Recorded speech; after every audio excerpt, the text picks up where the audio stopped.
What's up, running fans, jumping fans, stowing fans, all around athletics fans? Welcome to Talking in Ovals.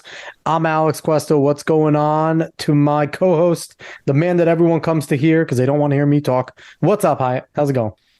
Not much. Just can't believe that I'm actually rooting for Tom Brady tonight, but, that's what you do Bucks. as a Giant fan. That's disappointing because Tom Brady deserves nothing. Anyway, on this beautiful Monday, January 16th of 2023, there's no snow right now, so it's beautiful. That's when we are recording. Before we get into any of the fun stuff, like, share, follow, subscribe, rate 5 stars, spread this word of mouth. Go find us on the socials. Go search Talking in Ovals. You'll see the logo. You can't miss it. Giant track, giant letters. Can't miss it at all. Before we jump into anything, I want to say last week's show, we had a great show. Please go back and give it a listen. We had Steve Slattery on. He's a New Jersey track legend, 2003 USA Outdoors champion steeplechase. And we had a fantastic conversation with him. It went all sorts of places. Right before we were about to get off, we talked for another 20 minutes. It was just one of those shows. It was good. So go back, give it a listen, and send Steve your love. This week, though, we have a few PRs. Hyatt, what do we got? Well, we got two that Chris Tefelsky from Westfield sent to us. It's a hard week because it's the state relay, so it's harder to get the PRs, for relay meets. But we have Joe Piero ran 51.6 in the 400, and Noah Petrassi ran 53.4 in the 4, and that's at the Bubble in Toms River State Relay. So great job, guys. Yeah, good job. 51.6 this early in the season, especially in the bubble. That's cruising. So congrats to them. That's good. So everyone, please continue to send us your PRs. I don't care if we have a laundry list like we did last week or just a few like we did this week. You all deserve the shout outs. So keep sending them to us. This week, we have a guest. We have another great guest coming on. He's another one of the Toms River South Parade from Hyatt in his glory days. And honestly, I'm grateful because so far, all of them have been great guests. I don't think this one's going to disappoint. He's Eddie Baynes. He's a former New Jersey athlete over at Toms River South and also a coach. What's going on, Coach? Hey, how are you? Living the dream over here, having some fun, talking some track. So we like to get everybody going with this show the same way. I don't know if you listen to some of the episodes, but we always like to let you guys start off. What made you like running? What made you start? What made you sit there and go, hey, this is pretty cool? I guess it depends on who you ask when I started. I mean, when we were kids, I grew up, my dad worked as a contractor for the Navy. So we, started moving around a lot when we were kids. And we wound up in Southern California, and in kindergarten, they had this thing called the Jogathon. And it was a fundraiser where you did laps around the playground. And so, I was like, all right, well, if that's what we're supposed to do, that's what I'm going to do. So they started, and it was a fundraiser, and it was like, get your family to sponsor you. So we started doing laps, and my mom was like room mom, and she was, hey, you can stop anytime you want. And I was like, no, I'm good. This is kind of fun. And just kept doing. So I think second place was like 23 laps, and I did I think 62. Oh my God. Nice. So yeah, and my grandmother sponsored me at $1 a lap, so she was pissed. But I mean, so like that would be, if you ask my mom, that would probably be when she said. But then we came back to Jersey, and I was trying to figure out who I was. So my dad wrestled in middle school, so I was like, all right, I'm gonna join the wrestling team, but I'll do cross country to get in shape for wrestling in the fall of 7th grade, and I was terrible. The girls used to say that I was, they had their sweats on and they were on the bus, and I was still finishing. Like it was just, I was that 4'6", 75-pound kid that just, ran in sweatpants his first time because the shorts were too short, and I just I was like, I don't think this is for me. So so yeah, I did that. I did wrestling, and then I tried out for the baseball team, and I actually I got cut. I didn't quite make the middle school baseball team, but there's 700 kids in each middle school in Toms River. Yeah. So I was like, all right, well, I'll try track. And again, same thing, not very good, but I started to like the camaraderie. I started to like the relationships that that you start forming through track.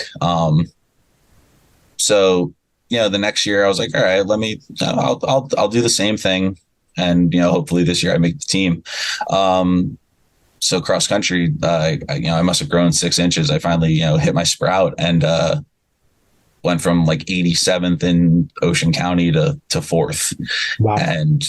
And it was just like one of those, oh, okay, this is pretty cool when you're up front, and that's what everyone says.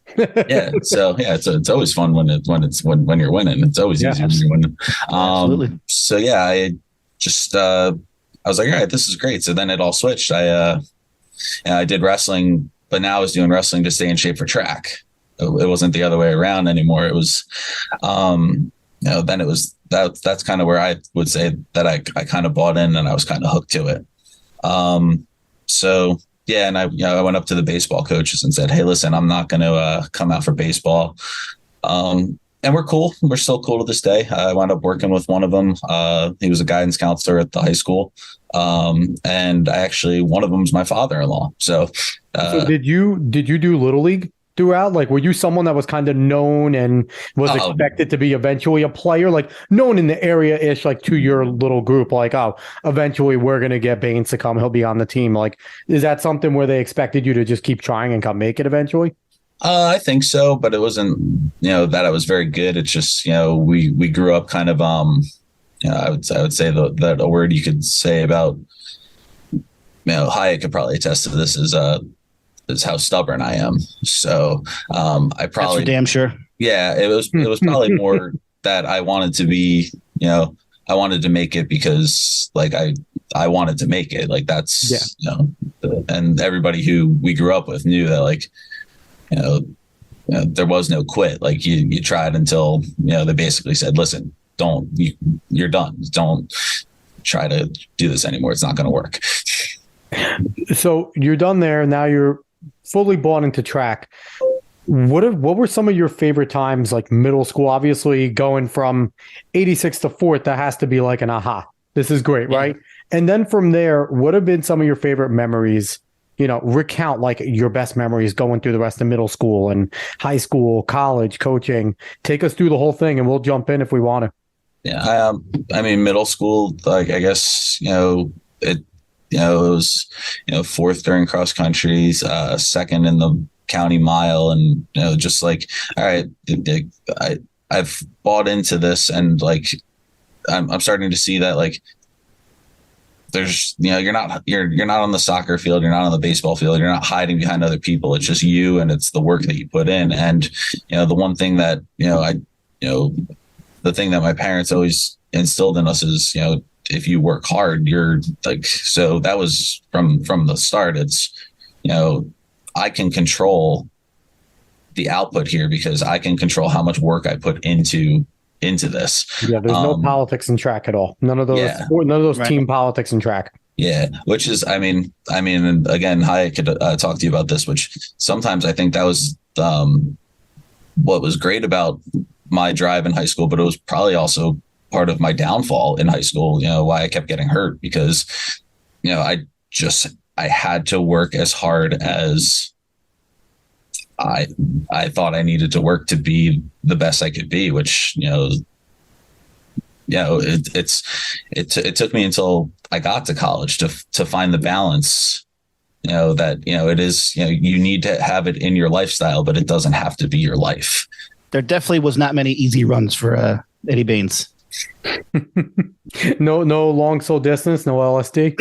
Well, there was supposed to be, but he like you said, he had that drive because I was there as a volunteer coach when he was in high school, so I got to witness his whole high school career, and it was so fun. I think I got just as much joy as he did from his races, which we can get into, but like placing at the states, winning counties. It was definitely a great journey from my perspective, because like we were like this huge family there at South for all these years, and it was just really, really cool to watch him as he kept on progressing. Coach Dave, right? Yep. Yeah, it's interesting. So you were coached by Hyatt. I was coached by Hyatt for a year and change. I think it was about 2 years. You were there with me, and he got to experience the fun parts of me having success, getting injured. So I feel like he had like, Hyatt, is it you? Were you the one that cursed us with all the success and injuries? Is it a Hyatt thing? God, I hope not. So keep on recounting. So you're through middle school, you get into high school. What's it like now stepping up into high school? Because obviously, it's interesting. I didn't do middle school track. I did 1 year in sixth grade. Then I moved to a borough in our town in Lakehurst over there in Manchester that didn't have track. They didn't let me go back to Manchester and run, even though I wanted to. So I didn't do track for 2 years. So I didn't have like a lot of the similar experiences like you guys had, where run in middle school, get to high school, and this is real training type of deal, right? I just kind of was naive, jump in and let me just go run like an idiot. So what was that like, kind of jumping into high school? And now you're already good, but here's real training. Here's a lot of talent in South. Like, what was that like? Yeah, I mean, that was, I guess the biggest thing was, in intermediate school, you're one of 200 kids on the team. It's tough to keep tabs on people. And then you throw 40 guys on the line, and all of a sudden, like, the top three finish, and you're like, oh, you guys are good. We gotta do more with you. And chaos. Yeah. So, I mean, and if you're on the front end of that chaos, they know your name, but if you're on the back end, it's like, oh yeah, thanks for coming. Here's your pizza party. So it was great. Stepping up, I think, and I'm sure if you've had, a lot of South guys on here before, I'm sure, in talking about O'Leary, he did it the right way. And what I mean by that was, when we were training, it was, you're gonna train with, as a freshman, you're gonna train with the freshmen. You're going to, every so often you can go on a run with the older guys, but you're going to train with the freshmen. You're going to run freshman races. We're not going to throw you in every varsity race and, watch you get 56th place so we can get 4th place instead of 5th place in the county. Go have fun, like, run some races, dominate some races, win some races, get second place in some races, but, kind of experience what it's like to be a freshman. Which I think was great, because by the end of freshman year, I was like, all right, I think I can do this. So they threw me in the sectional meet, and I wound up 8th, and everybody was like, where did this kid come from? Because all year, I was running these freshman races and nobody knew who we were. So from there, it was just like, all right, this is my thing. And, indoor track was great, outdoor track was great, but cross country was the thing. I would describe myself as a pretty good cross country runner and an above average track runner in high school. And then I would say in college, I was probably a pretty good cross country runner and then probably an average track runner. College is a different animal. And, and we're both from the MAC, and the MAC isn't super well known, but in terms of XC, the MAC is pretty damn competitive. It's a good conference. So, Hyatt, I want to ask you a question, even though we have Eddie here. What was it like? So, Eddie was talking about how like big it was in South, and obviously you have so many kids coming out in South. So a coach like O'Leary has the luxury of letting his freshmen and sophomores kind of grow up, right? You were a South athlete. You coached over at South a little. Then you came over to Manchester. It's different at Manchester. We're smaller. We have to get points. We have to compete. And if there's a good freshman, there's a good sophomore, they're running the frost off races, but they're also running varsity and everything else. So with you, what was the difference there? Is it more, which one do you think kind of works a little bit better in a way? Like, is having the luxury of having 150 kids in South and being able to let your freshmen and sophomores grow up with other freshmen and sophomores better? Or is it better if you have the talented kid? And I know me as a freshman, I was, a 430 miler, so I was right up there. I was running varsity, everything. So in your eyes, what do you think would work? What works better? Well, I mean, over at South, it wasn't that drastic. We didn't have these huge teams in terms of numbers. Like I think maybe if we were lucky, we had two JV teams, but usually one. Cross country was small. Yeah, we were in huge cross country. Track was bigger. I don't know. I guess it depends on your team itself. Like when I was a freshman, we were trying to win the Ocean County Championship, and I had run varsity for some dual meets. I ran a few freshman Saturday races, but by the time counties came around, I was, I think, the first freshman to run in the varsity counties for O'Leary, and I ended up 16:55. I was like our third or fourth guy, and we ended up tying for first, but then losing by 1 second to Tom Reese on the 6-man tiebreaker, 1 place, 1 second. But had we not had a chance to win, I definitely would not have. I would have run the freshman race. So I think it totally depends on what the criteria is for that team for that year. Like when Eddie was a freshman, I don't think they were vying for the Ocean County Championship. I think that came like your sophomore, junior, senior year. So I always felt that O'Leary was really good at reading what each team needed at that time, and he would rather that all the freshmen run freshman races. But if you have this kid and you can win the counties, he's going to put you in there. But in terms of that in Manchester, I think, yeah, kind of the same. Like it just what you need. Like when I was coaching, and I also wanted to thank Eddie for this. Like I was really big on letting everyone run. So we had a couple meets at Manchester where Eddie would bring his JV guys when he was coaching over at South, and there were 2 other schools where we would just run the JV kids for a meet so that they could get the glory. So I don't know if it's that much different. Like I don't know what it would be like when we had on Scott Baker from Southern or Chris Stafelsky from Westfield, where they had 89 guys on their cross country team. Right. So I can't really speak at it in that sense, because at South our cross country teams were not that big. I mean, we were good. I think another thing that kind of depends is also very gender specific. I mean, not to but when you're a 14-year-old boy running cross country, you're a twig, you're 4'10", you're not developed, but you could also, if you're a 14-year-old girl, like that might be it for you. Like that might be the peak of your athletic ability. Right. So,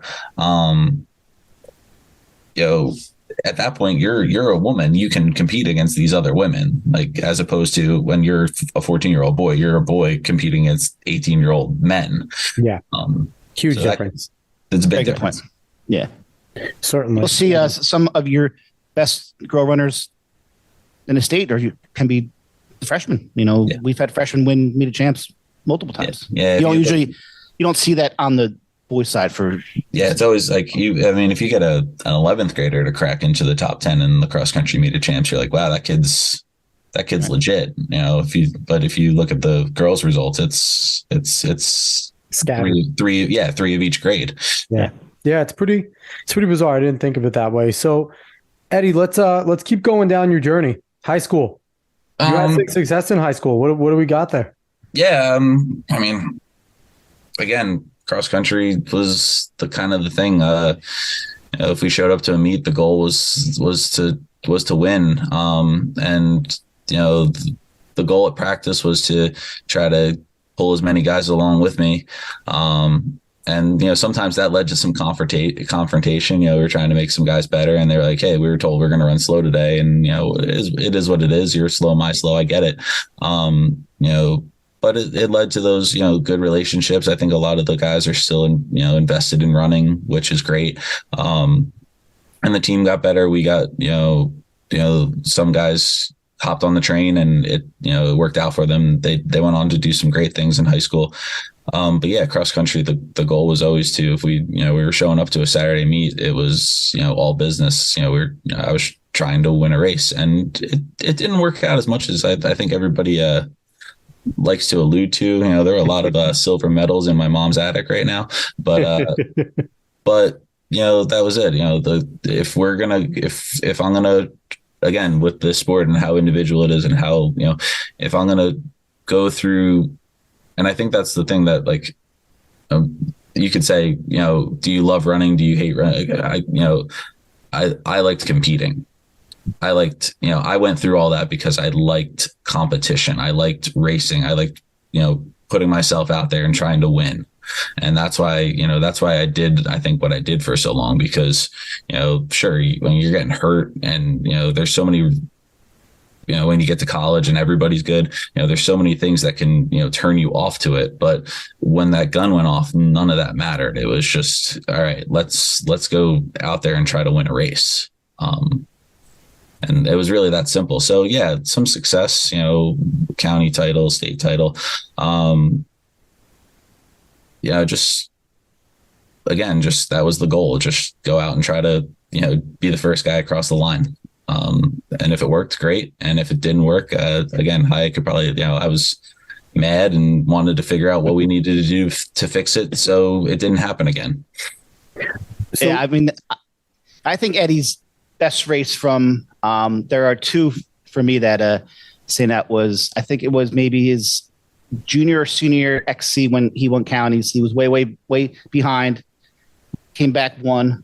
And then I think it was junior year MOC indoors when he was third at Princeton. That was from the second heat, right? No. That was first. Yeah, but he ran to run 9:27 at Princeton as a junior, that's rolling in the flats. That's painful. Yeah. I mean, it's not like these tracks now where, you throw out some spikes and, you're just ready to go. But I mean, he was a super tough kid, and, he's being a little way too modest, but that's just how he always was. I mean, I get it, because the competitor in you, like, me and you, I guarantee there's people that would probably say we were pretty good runners, but we did a Meet the Host show talking about how bad we were. So, it's like, I get it. It's hard to kind of talk to yourself and kind of pat yourself on the back. So I understand, but I'm going to pat you on the back a little bit, Eddie, because you eventually went to Iona. We talked about it being a MAC school. I'm a Marist guy. We were in the same exact conference.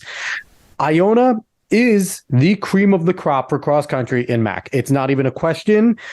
They were ranked second in the country for like 6 straight years. They would always pop in and go into nationals as like disrespected, like 6th ranked, 4th ranked, and then every time second, and still to this day go to nationals basically every single year. So you went to Iona. What was it like being a part of a program?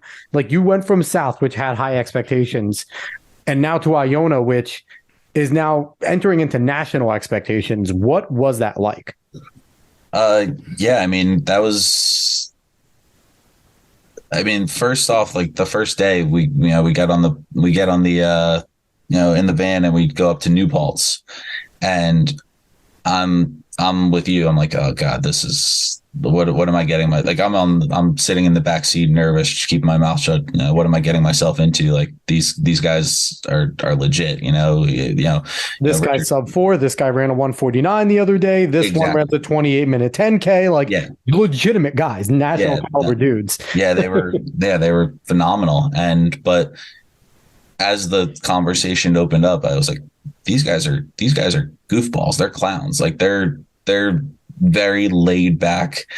So everything that I thought I needed to be in high school, to have that edge, to be serious, to, be all business at a meet, it kind of went out the window right off the bat. And first workout, Mick says to us, all right, you guys are going to do a 10-mile tempo run. And so we line up, at the New Paltz rail trail, and we're like, all right. So he's like, all right, you guys, 10 miles, 5:20 pace, B group, 10 miles, 5:40 pace. And then, so they go, and I'm still sitting there. He's like, all right, C group, just do what you can do. I'm like, all right, this is there is I'm in the C group. There is no pressure. This is, let's see, let's go out. So, we did our first workout. It went pretty well. I did what they asked me to do all summer. Cause again, I was walking into it. I was like, this is going to be all business. But right off the bat in the first 2 weeks, I was like, no, the reason that this team is as good as it is because they just work hard and they don't let their nerves get in the way. They just go out and show their training when the gun goes off. So hold on real quick. I just have to ask you, Dave, the difference, right? We heard Slattery last week, and Slattery kind of wasn't he talked about them being camaraderie and family, but he was like, they were all work. Like it was all work. And now we have, Eddie here from another pretty close to equally successful, like they haven't had the national championships that Colorado has brought in, but still national caliber, really high level team. And we're hearing kind of a different coaching style, a different perspective of, and success breeds in so many different ways, right? Sorry to cut you off, Eddie, but I just needed to make that observation, right, Dave? Well, I just think that it shows that, there's many different ways to coach. Like the way that Eddie and I were coached in high school probably wouldn't work as well with the modern athlete as it did then because the whole world's kind of changed. So there's definitely many different ways. And I think it's cool to hear all these different perspectives. Yeah, I love it. I just had to make that observation because if you're a listener here and you listened last week, you will hear a contrast, which is great because two fantastic programs with the same exact goal in mind, especially while Eddie was there with, different styles. Sorry, Eddie, go ahead. No, it's okay. But that's like, Mick was your typical fun-loving Irish guy. So like that, like he established that culture where, this is what I want you to do.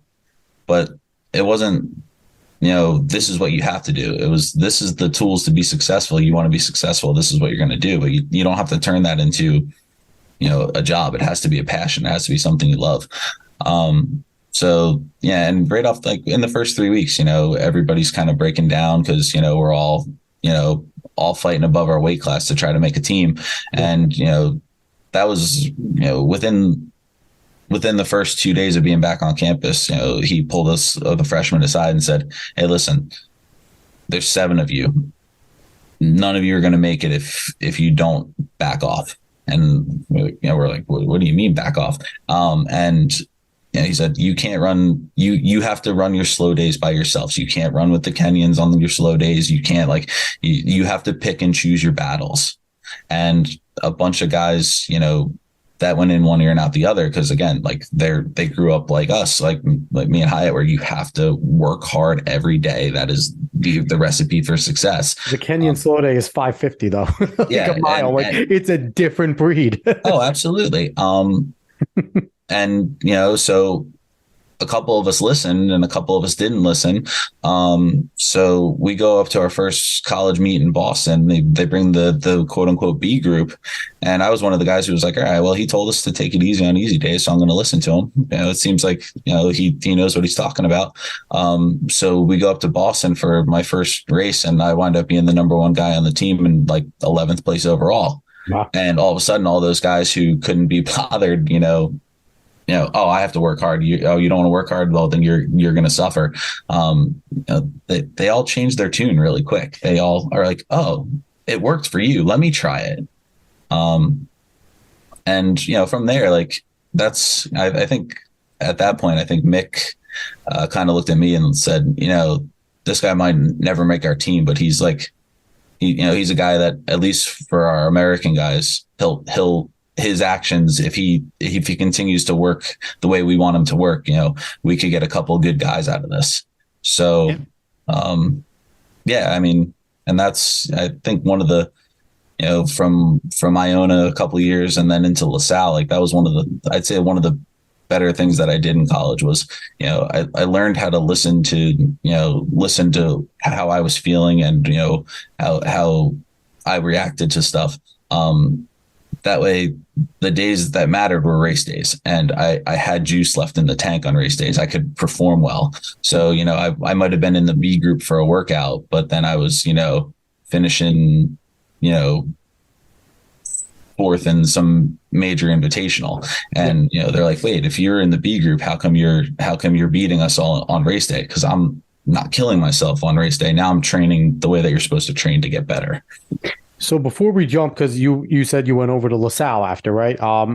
Before we jump to there, what was that like at Iona with the culture of, you said the guys are goofballs. What was that kind of like being like, not many of us that went to college, we might have had a few, international athletes on the teams, but Iona was well known for having half the team, if not more, of international athletes. And, they're coming over because cream of the crop. What was that like? And the molding of having to obviously cultures are different as you're coming into there. And so what was that like jumping in and, coming from Jersey South, which didn't have that many different, cultures are different, but not the internationals. Yeah.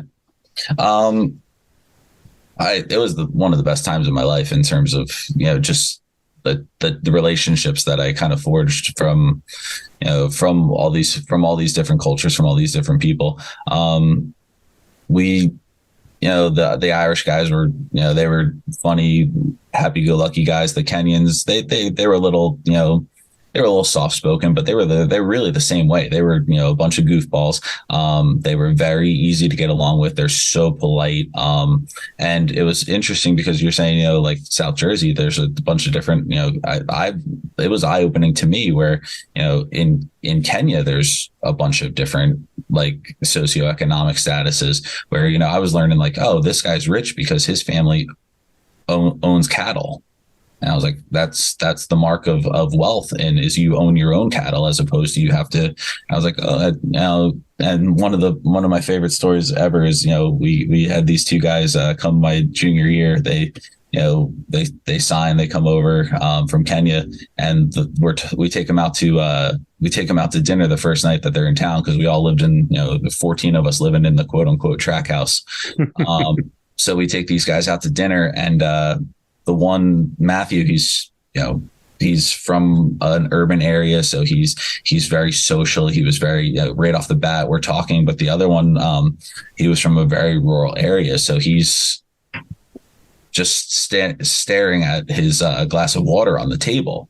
And finally, we're like, are you okay? And he goes, what is this? And we're like, oh, this is water. They give you a glass of water so you can, sip your water while you're making your menu choice. And he goes, no. And he points to the top of it and goes, this. And we're like, ice? And he said, yeah. What is ice? And I said, it's frozen water. It keeps your drink cold. So he had never, wow. The first time it snowed, they were putting snow in Ziploc bags, and trying to put it in the freezer to save it for another. It was very, it was very fun to see, because it was kind of like watching somebody, watching a baby who's never, walked the walk for the first time. It was really neat. It was actually pretty cool to experience. Kind of cool. We take for granted, right? Especially a lot of people hate oh, I got to get out of the Northeast. It's like, we have all 4 seasons. It is pretty cool. Yeah. Again, I do want to go down south eventually because I'm done with the 4 seasons, but it is pretty cool. We get to experience all this stuff, and places in America and other parts of the world don't get to have just all these experiences. So that is pretty cool. You had that eye-opening experience. That's pretty awesome. Yeah, we flew in when I was at LaSalle. We flew into race at Stanford for spring track, and we flew in and we landed in the same terminal as the University of Alaska, and the whole team was Kenyan. And I said, they got duped. They were told, hey, do you want to come to America? They didn't realize where in America they were going to. So Eddie, you're at Iona. Did you graduate there and then go to LaSalle, or did you decide to transfer during I graduated. Thought so. Yeah, I had a year of eligibility left. I actually wound up getting a stress fracture spring of my freshman year. Actually, it was plantar fasciitis. We did a pretty decent workout. I was in great shape. I'd say that was probably the best shape I was ever in my life, was freshman year of college. And I did a great workout, went back to the dorm, took a nap, took a step funny when I stepped out of bed, all of a sudden, like the tendon on the bottom of my foot flared up, and they were like, "Yeah, you're kind of done for the rest of the season." I was like, "Oh, that's good." So took a couple weeks off. Took care of that. Started running the mean streets of Pine Beach again, and wound up hitting a pothole funny.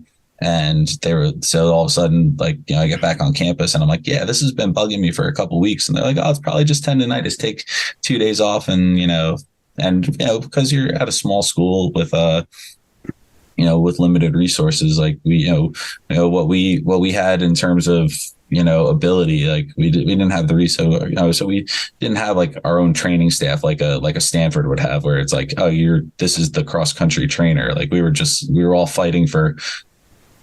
Yeah, I see it. I see it, Alex. I see you understand what I'm saying. Basketball, baseball, football. You guys didn't have the football, but every other sport, soccer, ahead of all of us. It was like, oh, you need your leg massage? Intern. Who's one of your classmates? You're here for athletic training class. Give him a rub down. It's like, dude, I just got done running 10 miles. You asked me. Yeah. So they kept they oh, it's tendonitis, take a few days off. So then finally they're like, maybe we should send you for an MRI. So they're like, yeah, you've got multiple stress fractures. I was like, okay, that sounds about right. No. So that actually wound up being probably the best thing that happened in terms of Iona. Was I wound up getting hurt, but again, the type of person that I grew up, you don't quit, and there were times where definitely sophomore year, I was like, yeah, this is it. I'm done. But I, showed up to practice every day. They were like, hey, jump in the pool, swim, go on the stationary bike. And I was like, all right, I'll play the game. And it was kind of because of that Mick, he sat me down at the end of my sophomore year and said, hey, listen, we're actually really happy that you stuck it out, because most people wouldn't have.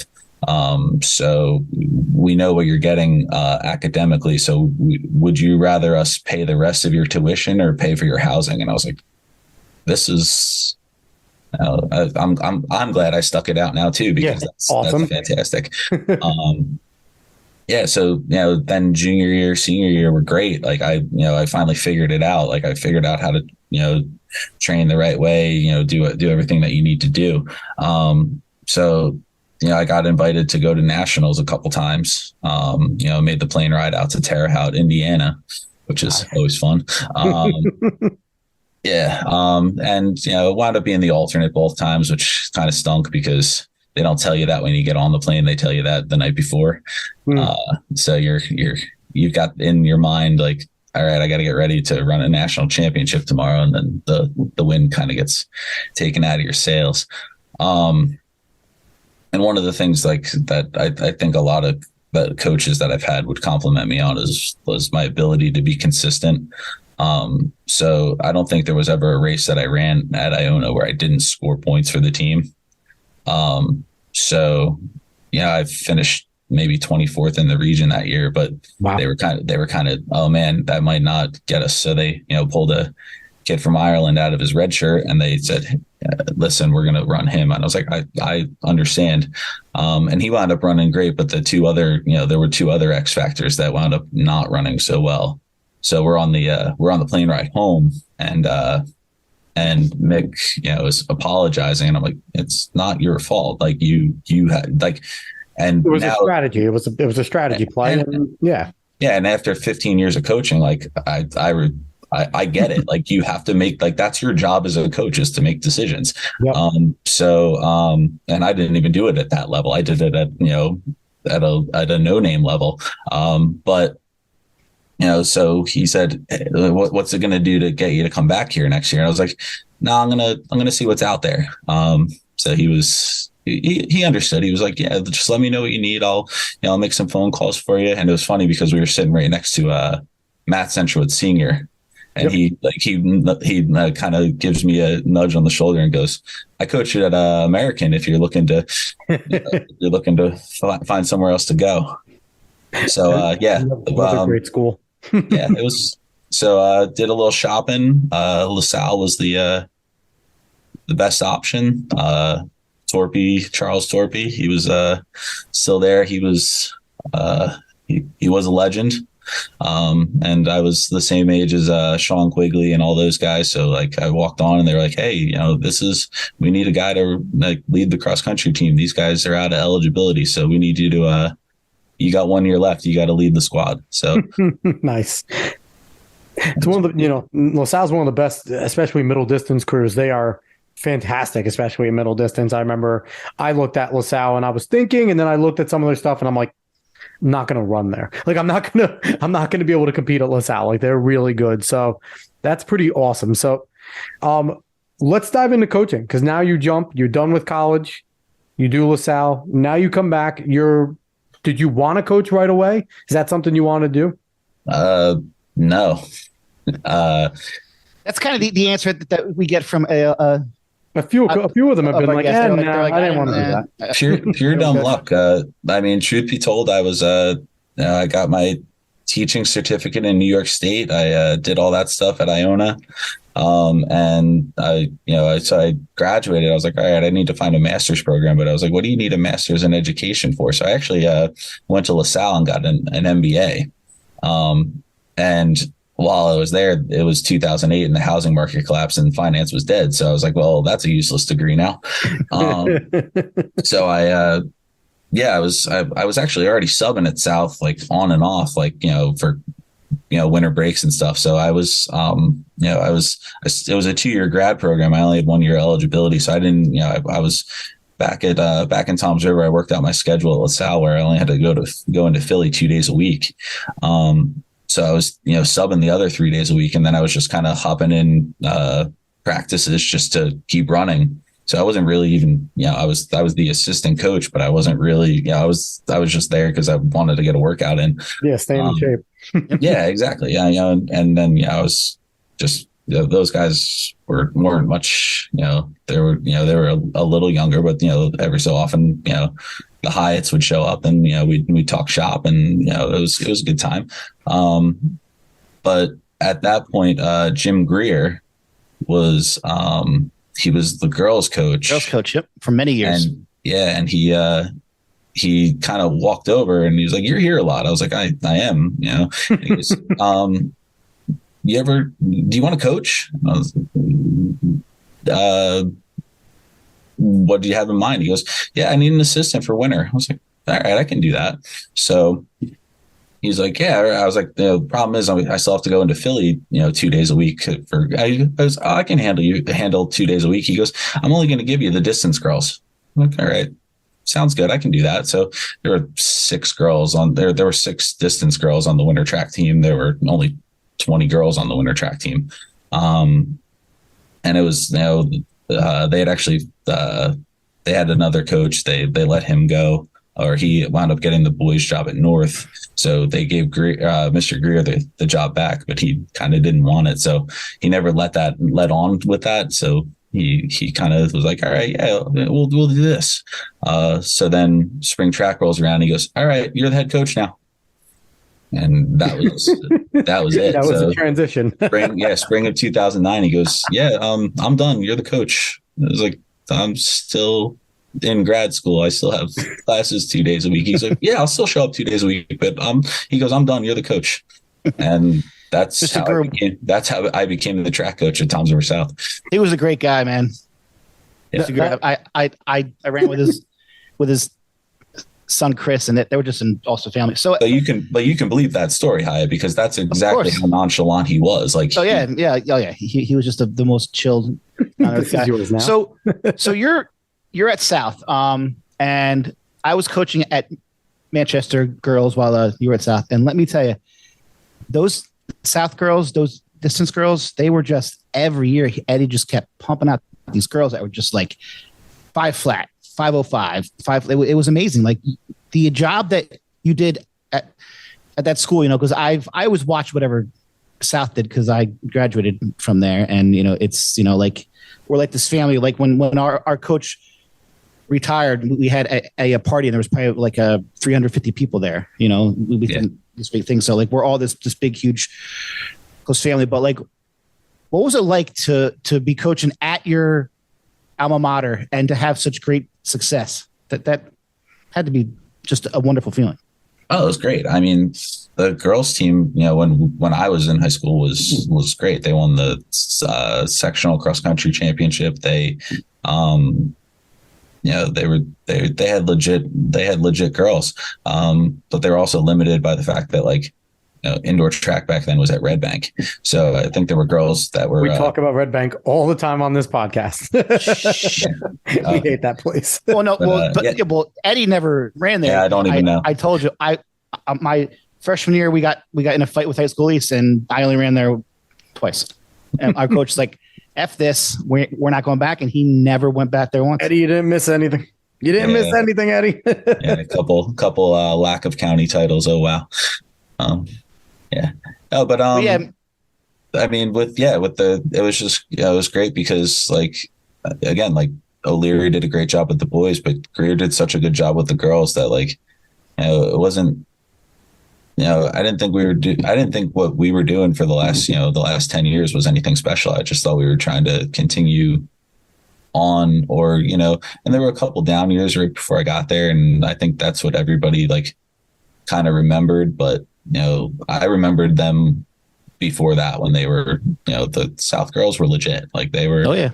And it was great to bring that back. That was, it was great for everybody to see that the boys teams always, they're always in the mix. They're always winning short conferences, vying for state sectionals, but the girls are legit too. And the other, what you're saying with the mid distance, I for some reason, Ocean County is a hotbed for 400, 800 runners. Yep. Yeah. So I don't think what we were doing was, anything special other than realizing hey, that girl can do that. And, just kind of guiding them in the right direction.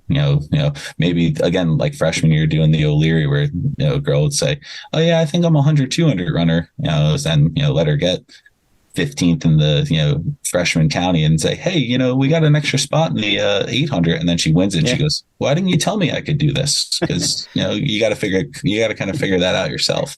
One of my favorite things as an opposing coach was watching Eddie's girls and Geiger's girl,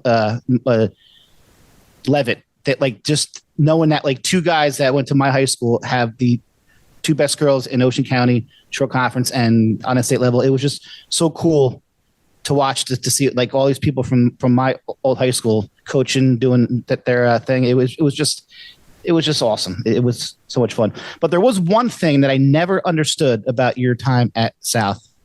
And I don't know if you want to talk about it or not. How the hell were you never the cross country coach? I never understood that. It made no sense. You had such great success with all those same girls running distance. I was like, how is Eddie not coaching all 3 seasons? It baffled my mind for the longest time. I mean, long story short, it was kind of just how Tom's River operated, where they, once they gave a person a position, as long as they weren't making any waves, they weren't going to take that position away.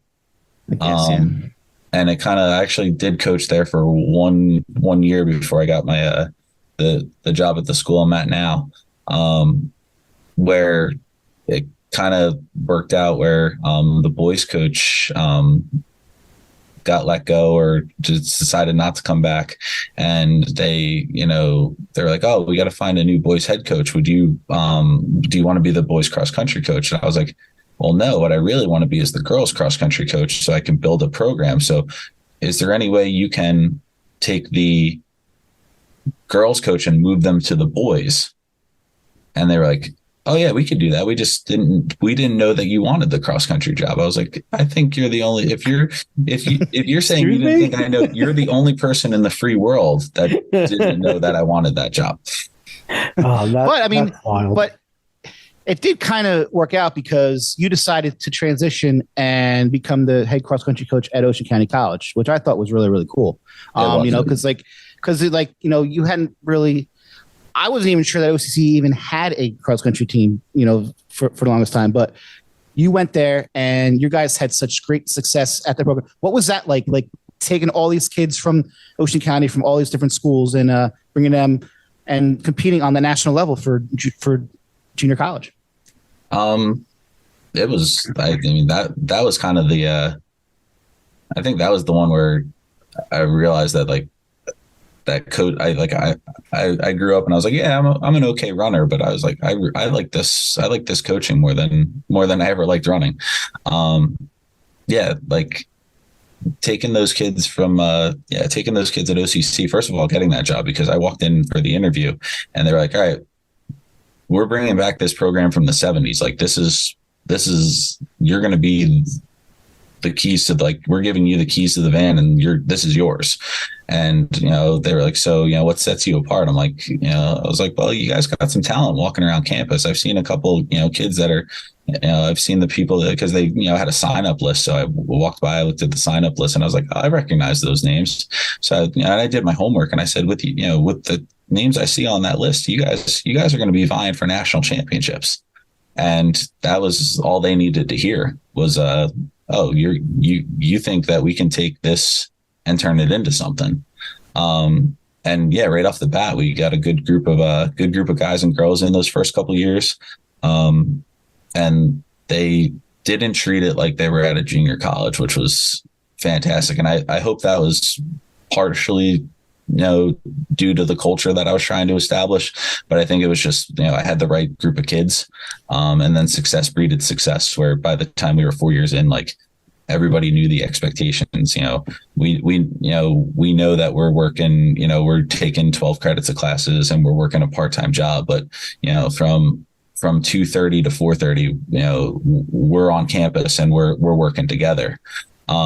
Which, I've talked to other junior college and they're like, you have practice every day? I'm like, yeah, don't you? And they're like, no, we have these kids working 2 jobs, and like, how do you get around that? I'm like, well, if a kid had to miss every now and then for, because they had work, I just said, all right, you know what you need to do. We trust that. And like, just letting the kids know, like, listen, we trust you. We know you're going to get your stuff done. The kids were great. We had the right group. They were responsible. They were mature, and they wound up. We had a lot of success in those first couple of years. So, did you find that a lot of the kids that you got initially were kids that were good in the county, in the conference, in the state, and just didn't go to other schools, and they had chips on their shoulders? Like, I might not be at the level of the D1 I wanted to be, but man, I'm going to be something special here, type of deal. And is that why they wanted to buy in? Like, what made that group of kids so successful? With the guys, that's 100% what it was. We had some kids who were, sub 2 kids, sub 440 kids, which at the JUCO level is you're a stud. Yeah. When I would quote unquote recruit, at the county championship, I wouldn't even. I knew after my first year, I was like, I'm not even walking up to anybody who finishes in the top 10 because they're not going to give me the time of day. Like, I was like, all right, that girl's 18th in the varsity race. She might come talk to me. Were you giving money at all at the? No. I didn't know. I don't know what the parameters were. We were D3 junior college, so we had to follow. It's actually good because like you had kids who wanted to be there, and there wasn't that pressure of a scholarship. 1,000%. Who just loved the sport and they didn't want to stop doing it. Yeah, and that was it was a great opportunity for them. And I'd say that was the success with the boys was the chip on the shoulder. The girls, it was actually the opposite. Because in New Jersey, if you finish in the top 15% of your graduating class, you qualify for what's called the NJ Stars program. Mm-hmm. You get your first 2 years at a junior college for free. Yeah. So the girls were actually looking at it the other way, where, hey, I'm going here for free. And now I can kind of build my resume a little bit and join the cross country team and make myself more marketable for those last 2 years.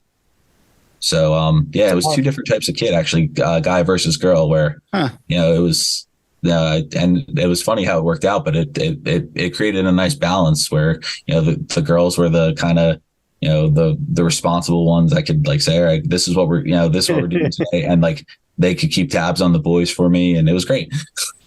Go ahead, Dave. Were you obviously during that time, would you talk to other coaches, say, hey, like, which kids do you think that are on your program now, would want to go to OCC and would want to compete there? Was that like any conversation that you had with other coaches in Usher County? I tried, and it really depended on, the relationship, I guess, because I coached at the high school, the relationship I had with you from coaching at the high school. And then really the relationship that you have with the sport and your athletes. And it really kind of came down to pride. I had a lot of coaches who, well, not a lot of coaches, but I had a few coaches. I would come up and say, "Hey, you see those two girls? I think I have a opportunity for them to run for a couple more years." And the coaches would say, "Well, we like to send our kids to 4-year schools." And I'm like, "Well, that's kind of silly because they probably can't run at a 4-year school. Well, not competitively, they can run, but so it's kind of a shame for you to deny them that opportunity without letting me talk to them first, right? Because that might be the perfect fit for them. So why as a coach would you say, no, that's not for them? Like, let them make that decision." Absolutely. Did you have a lot of your athletes from OCC go on in their next 2 years and go and compete at the schools that they went to? Or did a lot of them kind of leave it at OCC, enjoy their time, and just focus on academics at the next, school they chose? About 50-50, actually. Pretty good. A couple, Jen Nelson wound up going to Monmouth and wound up running sub 17 in the 5K, qualified for the NCAA regional round. Yeah, Jen was pretty good. Yeah. Yeah, she was legit. A couple girls went to TC&J, wound up, walking onto that team. A couple guys went down to Charleston. They were starting up a cross country similar to what we were doing. Like they were like, "Hey, we're starting first year program." I was like, "Perfect. We know all about that." So Yeah. These are the guys that'll help you do that. So yeah, there were a lot of, and that was the other thing I think that was great about junior college was, some of the schools that we wound up sending kids to were schools that they had never even heard of before. But just because, we would show up to a meet and, there's no junior college invitationals on a Saturday. Right. So I was like, all right, well, let's go down to Wilmington, Delaware, because they have a bunch of D2 and 3 schools at the NCAA level that we can kind of compete with. So we would show up, and by the time we were leaving, they were like, "Hey, can I talk to that kid before you leave?" And that's kind of how they were like, I didn't even know that was until we got here, I didn't know that was a school. And now they're offering me an opportunity to run for them next year. That's really cool. And it has to be like gratifying for you as a coach that, especially as a JUCO coach, I'd imagine that kind of the goal is to get these athletes noticed by the other 4 years with, what they want to do academically and things like that. So that had to kind of well you up with pride, not only to watch them be successful, but to also kind of help potentially set them up for their next phase of their life. That had to feel awesome. Yeah, I mean, and the best part was like how it could be so eclectic. Like it gave kids who really didn't have a chance of running in college, but really loved the sport, 2 more years of being part of something, being part of a team, getting that kind of making a transition to college easier. But it also, it did create opportunities like that for some kids, which was awesome. That's really cool. So you're coaching there in the fall, and you're back at South winter and spring. And then, you do what all of us do. You get married, you have a family. So what came into the decision that you kind of wanted to move and change schools, and kind of how your coaching career has gone since that transition? Little League, man.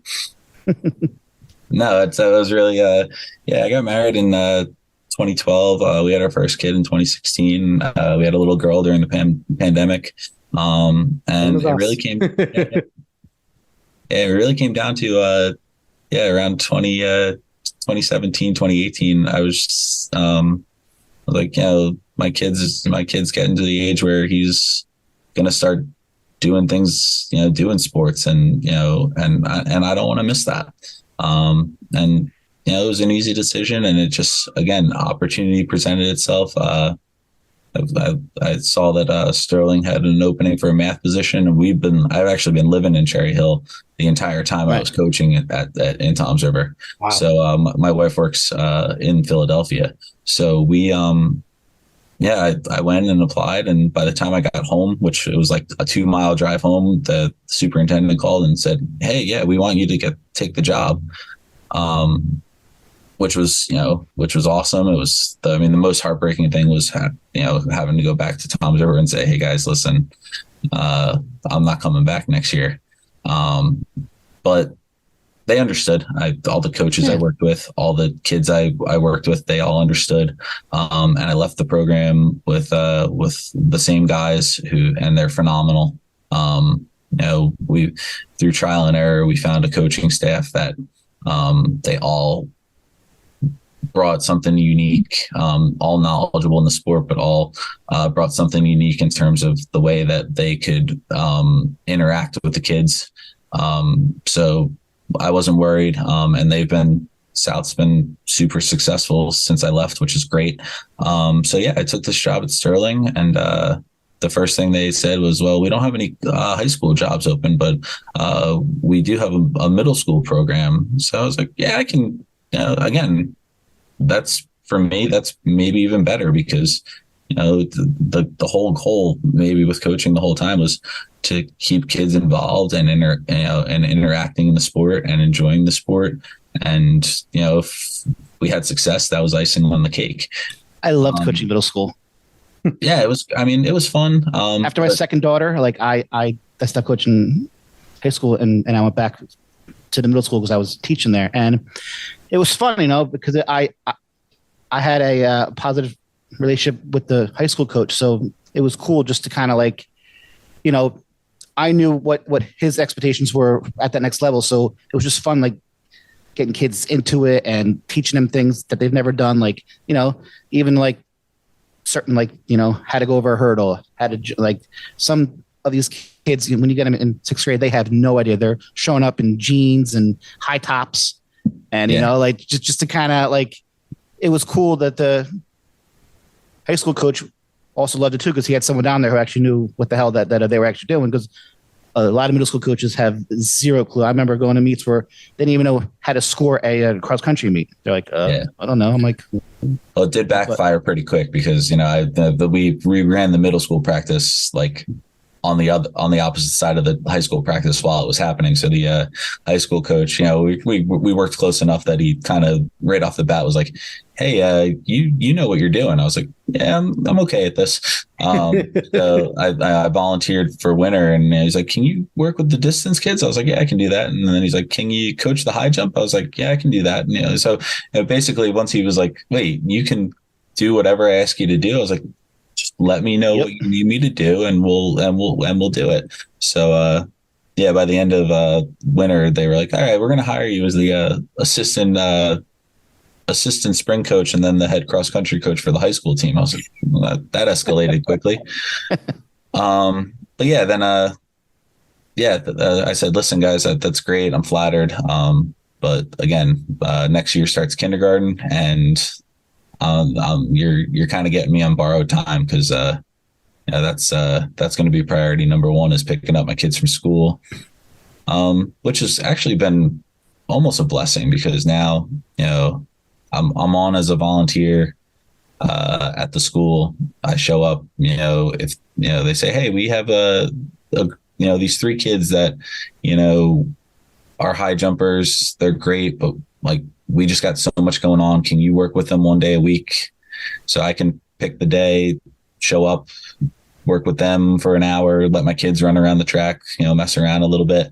Watch my son, he's 6, try to go over hurdles. So it's awesome, and it's stress free, and it's great. Are there any plans on eventually jumping back into full blown coaching? If when your kids get older and you're an old man, do you plan on going back and being the old grumpy guy? I am an old man. I'm already there. I actually don't know what's next. I talk to the coaches every day. We talk shop. If an opportunity at the school, happens, and that happens when my family can, where we can swing it, then yeah, 100%. But then the other end of that is, I keep tossing around the idea of becoming an official, because I was like, that's just as beneficial to the kids. And, same story. I can kind of provide a little more flexibility for myself, but still be involved and, and help kids develop. So I do want to talk about the officials and all the other things, but we actually are going to have to wrap this up. Eddie, I want to have you back on, because I don't think, we're going for about an hour and change now. That's usually where we like to keep it. Eddie, we are going to reschedule today for your next show to come up, because we have so much more to talk about with you. Yeah, and I hate to cut it off, but I loved hearing about your story. I loved hearing about your coaching. It was so much fun, but we're not Joe Rogan. We can't do 3-hour podcasts. I make that joke, and I would love to. I would love to get to the level where we could just sit here, without the weed, and just go and talk for like 8 hours. The Rogan style. Unfortunately, we are going to have to stop this one. Eddie, I really appreciate you coming on, man. All right. Thank you so much for having me. Absolutely. Dave, any last words?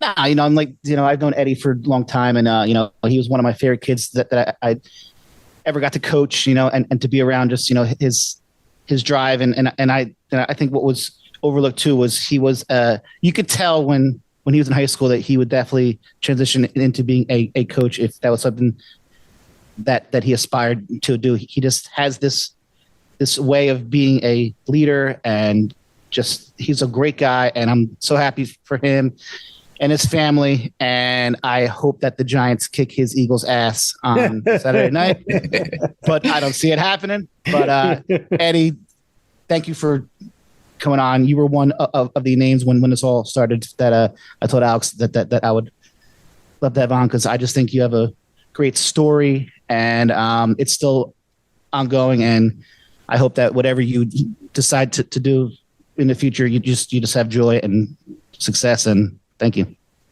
Yeah. And Eddie, I'm sorry to cut you off there. I hated stopping the show, but I get it. Everyone stay tuned. There will be a part 2, because I guarantee that, because we have a lot more to talk about. Eddie, is there anything that you want to plug, anything you want to talk about, that you want to give light to it all before we jump off? I think we touched a lot of bases. I guess the two things that I had kind of coming into this were, if you do love the sport, and you do have don't have the time in the world to give back in terms of coaching, they're always looking for officials. They're looking for officials everywhere. They just started the classes at the new year. I think it's 6 classes, and then as soon as you take the test, you can jump in and start officiating. So if you like going to meets and watching events, and you want to help kids develop, show them what track is, and you have a little bit of time to do it, I think that's a great opportunity for people. And then the other one was the junior colleges. Don't shun opportunities. Not everybody can run at Stanford, but everybody can run in college. If you love it, there's for every buyer there's a seller. You can go out and do what you love for a couple more years in the camaraderie, in the type of relationship that you like to have with it. There's opportunities everywhere. So make sure that you search them all out before you make your decisions. I love it. Again. Absolutely. He's Eddie Baynes, former Toms River South athlete, ran over at Iona, graduate LaSalle, really talented runner, and also, as you heard, a very successful coach at a few places in New Jersey there. Loved having you on. If you liked what you heard, give us a like, share, follow, subscribe, rate us 5 stars, spread this word of mouth. Go find us on the socials. We will be back next week as always. Don't forget, send us your PRs, everybody. See you guys later.